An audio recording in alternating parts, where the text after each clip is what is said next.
Il existe une frontière que personne n'a dessinée. Pas sur une carte, pas dans la loi, une ligne invisible tracée entre la forêt et le monde des humains. Et parfois, cette ligne disparaît. Pas parce qu'un animal décide d'attaquer, pas parce qu'il cherche le danger, mais parce que deux mondes se retrouvent au même endroit, au même moment. Ce soir, on ouvre le dossier. Ce qui se passe vraiment quand un léopard entre dans l'espace humain. L'Inde, État du Karnataka. Pas un endroit perdu au fond d'une jungle. Une zone où les villes grandissent vite, très vite, trop vite parfois. Les autorités forestières indiennes ont documenté, depuis des années, un phénomène discret mais récurrent. Des léopards qui émergent de la forêt et entrent dans les zones habitées. Pas des attaques en meute. Pas des scènes apocalyptiques. Des apparitions. Silencieuses. Presque chirurgicales. Et chaque fois que ça se produit, la même question revient. Pourquoi? Aujourd'hui, on décortique les faits, les cas réels, la biologie de cet animal et ce que tout cela révèle, sur nous autant que sur lui.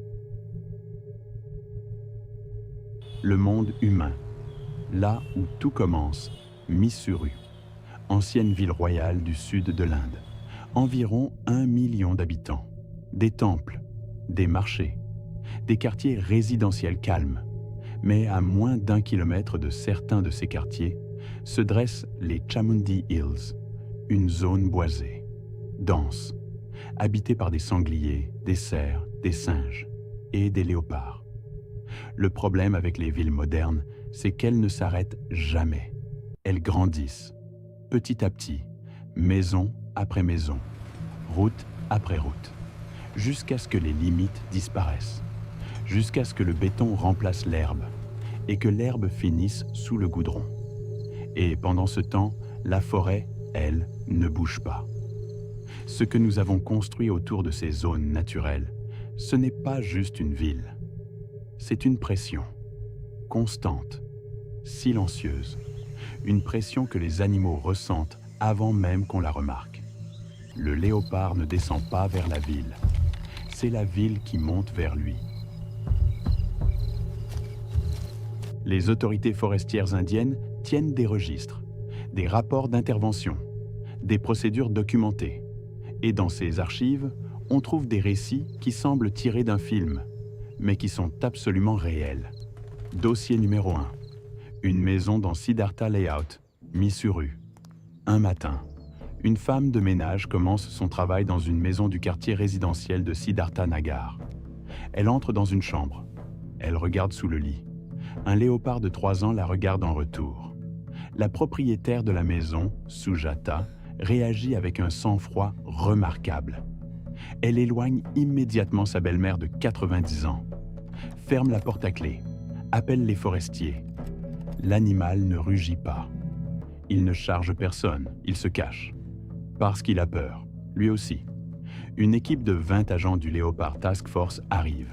3 heures d'opération. Une fléchette tranquillisante. Et le félin est relâché. Plus tard, dans une zone forestière.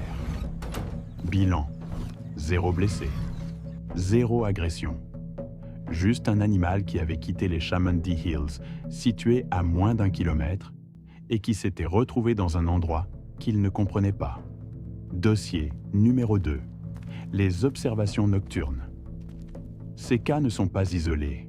Dans d'autres quartiers périphériques de Mysuru et dans des villes comme Bengaluru ou Pune, des résidents signalent régulièrement des présences nocturnes. Des ombres qui traversent une ruelle. Une silhouette sur un mur de clôture. Des traces dans la poussière le lendemain matin. Les caméras de surveillance capturent parfois ces passages. Un grand corps tacheté, fluide, rapide, qui disparaît avant que quiconque ne réalise ce qu'il vient de voir. Le léopard ne s'attarde pas. Il ne cherche pas le contact. Il cherche un passage. Dossier. Numéro 3. Les zones agricoles, là où les conflits existent. Il faut être précis ici, ne pas édulcorer les faits. Dans les zones agricoles situées en bordure de forêt, Des conflits existent. Des bovins sont parfois attaqués, des chèvres, des animaux d'élevage.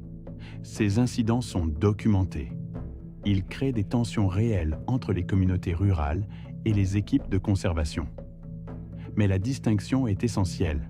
Ce ne sont pas des attaques contre des villes.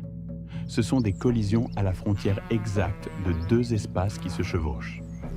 Des proies domestiques dans un territoire que le léopard perçoit encore, partiellement, comme le sien.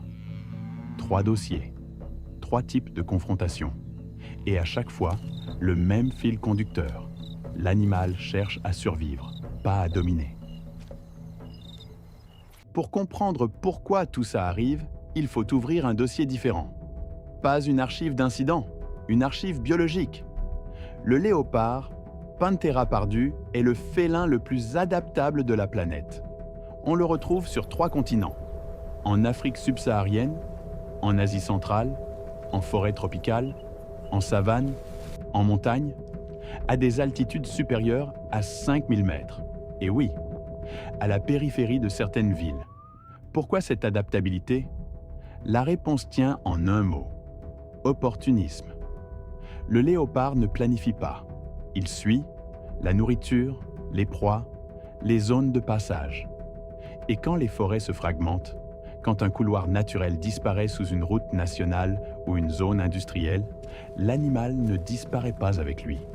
Il cherche un autre chemin. Un léopard adulte peut parcourir entre 25 et 70 km en une seule nuit.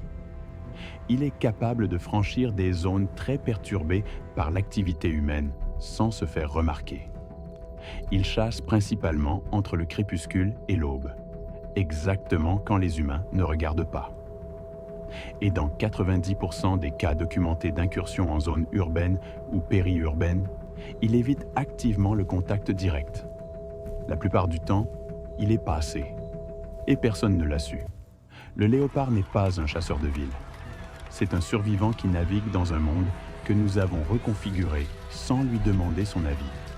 Posons la question directement. Est-ce que ces incidents vont se multiplier? D'après les autorités des forêts en Inde et les chercheurs, la réponse est oui, si rien ne change dans la gestion des espaces. Les habitats naturels continuent de se réduire et de se couper en morceaux. Les corridors écologiques, ces passages qui permettent aux animaux de se déplacer sans croiser les humains, deviennent de plus en plus rares et de plus en plus petits. Résultat, des animaux qui, avant, ne s'approchaient jamais des villes, commencent à s'en rapprocher, à les longer, à les traverser et parfois à s'y cacher.